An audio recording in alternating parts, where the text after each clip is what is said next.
Hello and welcome to the second pre-recorded Residents Forum. This was recorded on Thursday the 4th of June in the morning.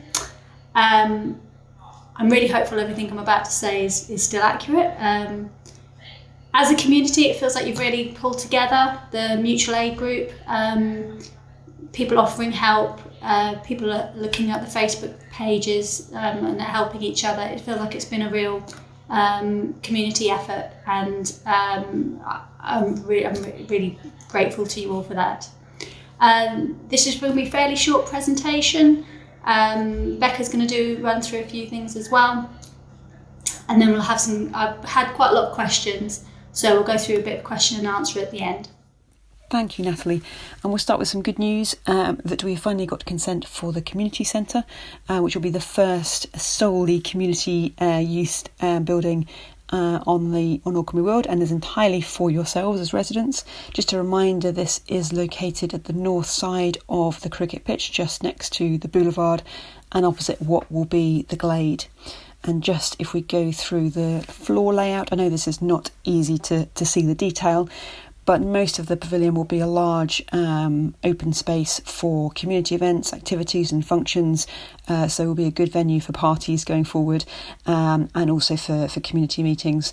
There will also a kitchen and servery, as well as obviously toilets and other facilities. There will be an office in there for the communities team, so also if people want to pop in and see us or have particular issues, we will be a bit more visible probably in this building than where we are in the club at the moment. And of course, we've also got the cricket changing rooms. We've been working very closely with Cricket East to design the building. So this will enable proper games to happen with the changing rooms there, and with space for all of the kit. And we're really looking forward to continued work with Cricket East as soon as COVID allows, and getting some games going for hopefully the middle to the end of next season. So the building, we're currently working with contractors. It should be delivered during the summer of next year. And just a little squiz as to what it will look like. It is in keeping with the sort of modern designs, but is very much based on those traditional uses of village halls in some of the villages around us, where you have an anchor use of cricket, but also some really nice space spilling out outside as well for people to enjoy. Talking of green space, we thought it was useful to just pause a little on some of the work that we've been doing on delivering green spaces. We know we get some good positive feedback about the routes and the play spaces, particularly given people have been spending a lot more time at home lately. It's World Environment Day tomorrow, and it's also a huge month for the Wildlife Trust with their 30 Days Wild campaign. So we thought it was we'll be doing a little bit of comms tomorrow on what we've achieved so far, but also we've got a lot more to do in delivering the green space at Alconbury Weald. So just a few facts and stats. We're part of Natural Cambridgeshire, and as part of that we've made a commitment to playing our role in doubling nature for Cambridgeshire. We're actually one of the least areas of green space in the country in Cambridgeshire. It's currently 8%. 16% is the national average, so we have a commitment to working with all the partners to deliver that, but hopefully we'll exceed that.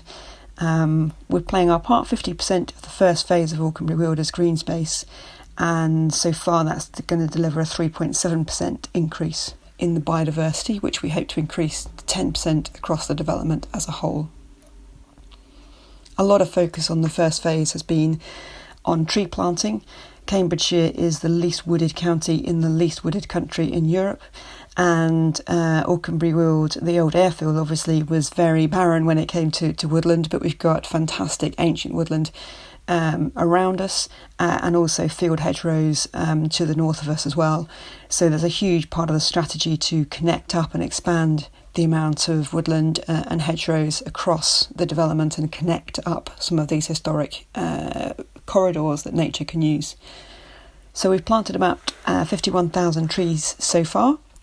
We've got 500,000 in total to plant across the development, so we're making a start, but lots more to do. And so far those trees, we've got some stats there of how much carbon they're storing, 170 tonnes, obviously playing a good role in removing airborne pollutants, making the air cleaner for everybody, and also in being part of our sustainable drainage strategy. That just means we can hold on and control water a little more and be part of preventing some of the local flooding that's historically been the issue with runoff from the airfield. Astonishingly, the amount of trees that we're planting also provides a huge amount of leaf coverage, which is very important for nature, but also important for providing some shade and canopy for people to enjoy, particularly if temperatures continue to rise with climate change. And also important is the diversity of species. So we've got 81 species planted so far.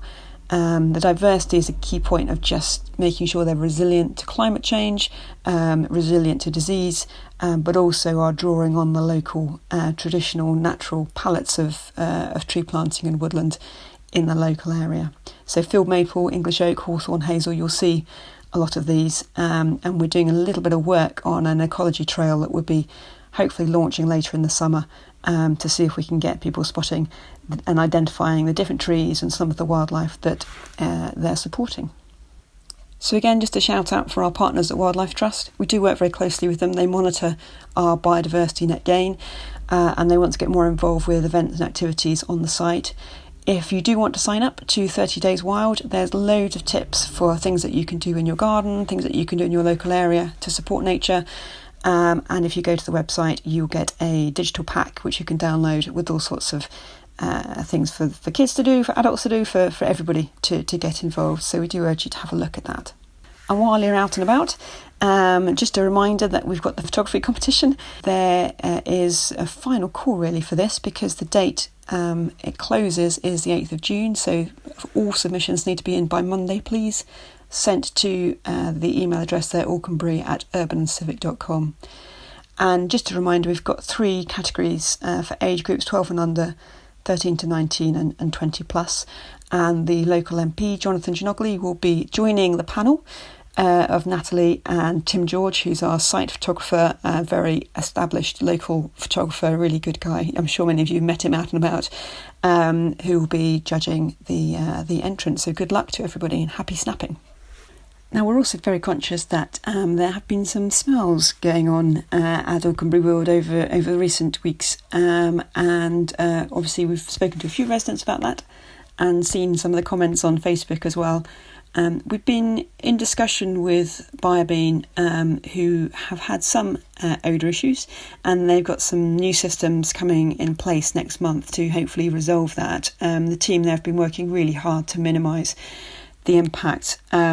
But we've also been working with them to record, when they are actually operational. And clearly some of the smells are not coming from Biobean because they're not always operating when people are reporting those issues. So we are talking to local communities around Alconbury Weald to see if they are seeing similar issues, to see if anyone else is aware of potential sources. Clearly, in the hot weather, anyway, there can be more sources for smells. People have got their windows open as well, so it's more noticeable. We're not far from a recycling centre, and we've got lots of agricultural uses around us. There could be a number of different sources. So we will continue to explore, as I know all of you are as well, what those sources are and see what we can do. And in the meantime, continue to work with Biobean to make sure that we resolve that bit of it, but also continue to explore what else could be causing it. So any other thoughts and tips, please keep us posted. It's useful, I think, that people are doing logs because that will help us understand some of those sources. So I'm sure between ourselves and Natalie, we'll be talking about this for a while, but hopefully getting some resolution of that. As you can imagine, given the amount of roads and cycleways and paths we're developing and delivering across Alconbury Weald, we work very closely with the Cambridgeshire County Council Highways and Safety Audit team, and there are various stages of review that they come and work with us on for each area that is opened up. One of the recent pieces of feedback from them, which is something that we're supportive of, was to provide additional safe crossing points to access the play area that sits opposite the school at the bottom of Linear Park, as will be, and crossing Bailey Road to reach that. They've recommended 3 locations, which you can see on the slide in front of you. Our contractors are at the moment having a look at the feasibility of those, and there's a couple that are quite close to the homes, so Natalie will also be in touch with the residents there to have a talk through and see what those detailed plans look like, and also talk about a timetable. There's no timetable at the moment for when those would be installed, so on the basis of those conversations we can then agree that work taking place. So Natalie will be in touch with a few of the people living down Bailey Road, and people will obviously see that work as it goes forward, but hopefully it will ensure safer access to the play space as the roads do start to get a little busier. And we would of course urge everybody to please keep their speed down. At the moment roads are a little quieter, but it's really important that we do try and create a cycle and walk first community, and that's partly the design, but it's also the way people use the space, and we do appreciate those who are driving really carefully at the moment. As we went into lockdown, we were just about to open the temporary library in the Watch office. That's obviously been put on hold. The library service are mainly either furloughed or doing COVID things, so that's not going to progress at the moment. In the meantime, Cambridgeshire Libraries and the Library Presents are putting on lots and lots of events. The quarantine quilt, there's lots of free things you can have a look at. So please to go and I've put the links on our Facebook page, so please have a look at those. The book club had its first inaugural meeting last week. I think they had a good time, I certainly did. It was a good book, and they seemed to enjoy it. And the next book is Educated by Tara Westover. If you would like to be part of the group, please just let me know. Send me an email and we'll send out. We've had one extra new person. I'd like to introduce the community fund. Now this is something that I've been working on for quite a long time, certainly pre-COVID. It's a way of residents being able to access money to start groups, to start activities. I've had people contacting me over the last few months about netball groups, about tennis groups, and this fund would be a way of putting some funds behind such things. And we'll take you can take the details off the website, Alconbury Weald. It's in the home page. I finally have some success on the Postbox. They finally said yes. All they needed was me to keep badgering them. So we will have a Postbox down by the school. The lead time on that is normally 25 weeks, and that's the pre-COVID lead time. So I imagine it's going to take a bit longer by the time it actually turns up. But I was really pleased to see that they finally caved in to my persistence. Again, pre-COVID, I was looking at working with Picasso and getting them up onto the Weald. They were meant to come to the last residents forum back in March. Obviously, that was all cancelled. So I'm really pleased to see that they're back up. They're up on the Weald every week. I was thinking, do we want to get some other people up? Certainly, the North Stowe Foodies group have lots of different vans coming up to see them. If it's something that you'd like to be involved in, you'd like to know what's going on, then please let me know and we'll see if we can get a bit of a group together. If you want different things, then, you know, the world's our oyster. We've been working really hard to get loads of lovely activities. So they're on the Facebook page, the World, the Wildlife, the Pebbles. The latest thing is going to be a Pebbles snake. I'm just working with Whitings and the estate management team to make sure it's where it's going to be. I think it's probably going to be down by the school, and then you just add your pebbles to it, and that'd be quite nice. So I've had lots of questions in for the forum. Thank you very much. The first one is about opening up the airbase for walks. Unfortunately, due to safety reasons, that's really not possible. It is a live construction site, there's heavy industry. When we're out of COVID, we are happy to offer maybe a guided walk or a tour by car, but at the moment that's absolutely not possible in terms of letting people just roam around. It's just really not safe enough. The next question was about hangars and whether or not they could be used for other purposes. They are all being used. We haven't got any spare space on site. All the hangars have either got industry in them or they're actually being signed off for the demolition that's due to happen at some point. We've been asked about AstroTurf pitches. That is all part of the secondary school. There is a requirement for the AstroTurf pitches to be in part of the secondary school, and that will be progress as and when that happens. We've also had questions about the area for the dog walking area, and that it's can it be developed further. Now, the dog walking area was actually never intended to be a dog walking area. We were asked many years ago if we could have that if you could have a dog walking area, and that was sort of the area that was put aside, and the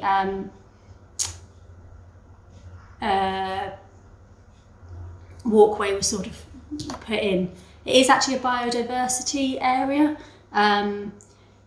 In respect to the walking route, that we can have a look at putting a bit more of a walking route on it, but the whole point originally was that it was somewhere for wildlife to flourish on the Weald.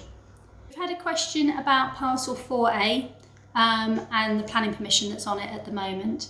Parcel 4A is the section between Civic Living and Hopkins, and whether or not that will change. Yes, that probably will change.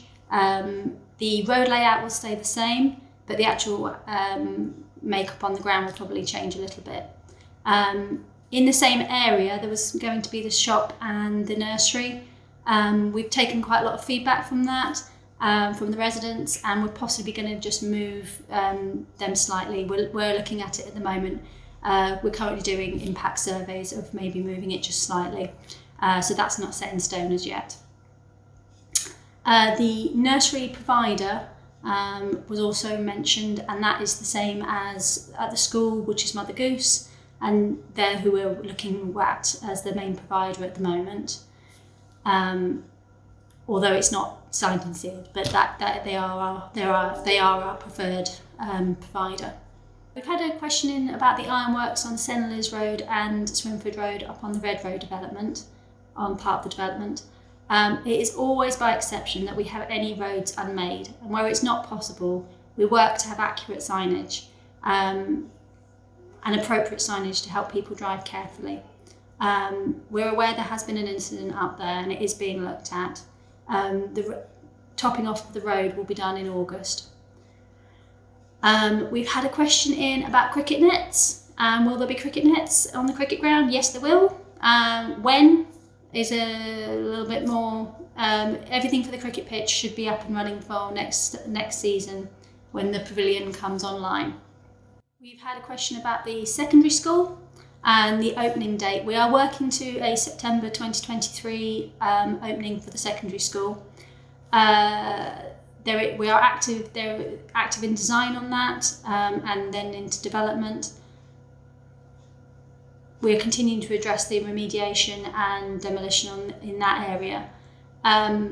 In terms of the secondary school and COVID, it does mean that it's what we're all working to. It's what everyone is working to. So I can't guarantee it because things are going to slip, but it is what we're currently working to.